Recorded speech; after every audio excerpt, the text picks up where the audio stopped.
नमस्कार दोस्तों, आज का हमारा विषय है अंग्रेजी क्लास 6।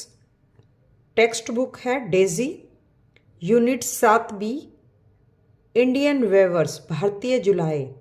पढ़ने से पहले before you read, what kind of clothes do you wear during festival? आप पर्व त्योहारों के दौरान किस प्रकार के कपड़े पहनते हैं? Clothes are an important part of our daily life. कपड़े हमारे दैनिक जीवन का महत्वपूर्ण अंग है। We wear clothes of different fabrics in different seasons, special clothes on special occasions. हम अलग अलग मौसमों में अलग अलग प्रकार के कपड़े पहनते हैं। इसका मतलब है सर्दियों में ऊनी, गर्मियों में सूती कपड़े पहनते हैं। Yet do we ever think about those people who weave the fabrics for us?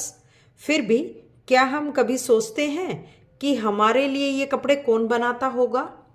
This poem a tribute to them, the weavers. यह कविता उन जुलाहों के लिए एक श्रद्धांजलि है। पोयम इंडियन वेवर्स, कविता भारतीय जुलाहे। पोएटेस सरोजनी नायडू, कवित्री हैं सरोजनी नायडू। प्रसंग है कविता भारतीय जुलाहे कवित्री सरोजनी नायडू द्वारा लिखी गई है। यह 3 पैरों की छोटी सी कविता है। एक पैरे में 4 पंक्तियां हैं। कवित्री कपड़ों के रंग व प्रकारों के माध्यम से दिन के 3 समयों के बारे में बताती है। उन्होंने इन तीनों समयों को जीवन के 3 विशेष पड़ावों से जोड़ दिया है। अपने विचारों के लिए उन्होंने कल्पना, उपमाओं का सहारा लिया है। कवित्री जुलाहों से प्रश्न पूछती है तो वे उत्तर देते हैं। पहला पैरा, प्रथम स्टेंजा, यंग एज, बचपन। Weavers weaving at break of the day, why do you weave a garment so gay? Blue as the wing of a halcyon wild, we weave the robes of a new born child. कवित्री पूछती है, जुलाहे इतनी सुबह सुबह इतना सुंदर और चमकदार कपड़ा क्यों बुन रहे हो? यह तो किंग फिशर जैसे पक्षी के नीले चमकदार पंख के जैसा है। तब जुलाहे ने बताया कि यह ड्रेस उस नए बच्चे के लिए है जो अभी अभी इस दुनिया में आया है। इसका अर्थ है कि जीवन अभी अभी शुरू हुआ है, जिसमें सिर्फ खुशियां ही खुशियां हैं, कहीं कोई दुख नहीं है। इसलिए कभी कोई भी काम खुशी में सुबह सुबह कर लिया जाता है।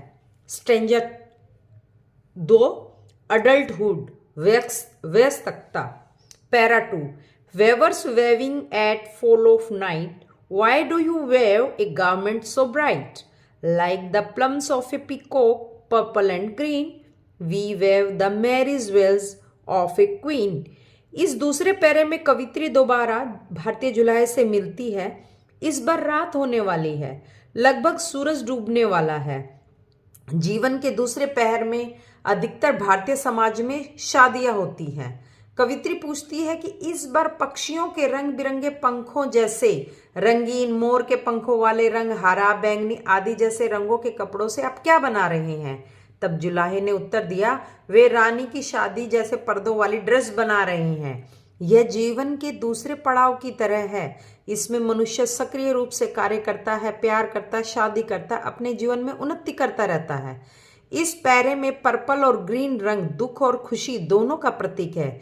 जीवन के दूसरे पड़ाव में कभी सुख तो कभी दुख आते रहते हैं।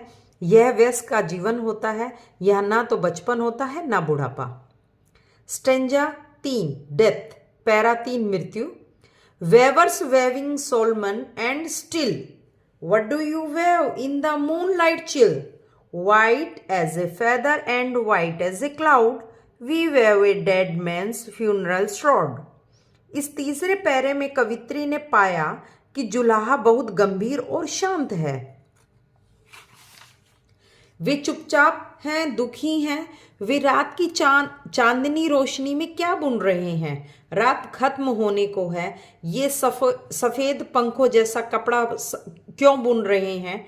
कवित्री समझ ही नहीं पाती है कि जुलाहे बादलों जैसा सफेद पंख जैसा सफेद कपड़ा क्यों बिन रहे हैं जिसमें कोई रंग ही नहीं है। उसने जुलाहे से पूछा कि वे ऐसा कपड़ा क्यों बुन रहे हैं। तब उन्होंने बताया कि यह एक कफन है। यह जीवन का तीसरा व अंतिम पड़ाव है जिसमें कोई रंग नहीं होता। ऐसा सफेद रंग केवल शव को ही पहनाया जाता है। इस तरह हमारी कविता का अर्थ पूरा हुआ।